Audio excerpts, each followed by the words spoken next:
Red lady পেঁপেটা আসলে available দেখা যায় না আমাদের দেশে। আমি আরেকদিন অবশ্য খেয়েছিলাম, আর এই দ্বিতীয়বারের জন্য আমি এই রেড লেডি পেঁপের বাগানে এসেছি এবং এখান থেকে আমি আপনাদের দেখাতে চাই সরাসরি যে কিভাবে রেড লেডি পেঁপেটির ভিতরের অংশটা হয় এবং কতটা আকর্ষণীয় একটি রং ধারণ করে রেড লেডি পেঁপেটি পাকার পরে।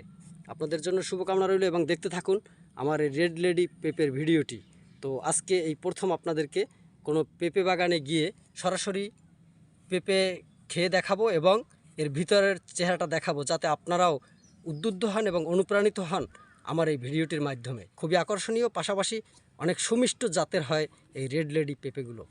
তো আপনি এরকম দু একটি পেঁপে চাষাবাদ করতে পারেন। এবং এই যে দেখছেন আমাদের ছেলা অলরেডি হয়ে গেছে, আমরা মাঝখান থেকে কেটে নিচ্ছি। তো কেটে নেওয়ার পরে এই যে ভিতরের অবস্থাটা দেখছেন, মাশাআল্লাহ আলহামদুলিল্লাহ একদম টকটকা লাল কিন্তু এই কালারটা, ভিতরের কালারটা, এবং দেখতে যেরকম আকর্ষণীয় এবং প্রচুর মিষ্টি হয় এই রেড লেডি জাতের পেঁপেটি।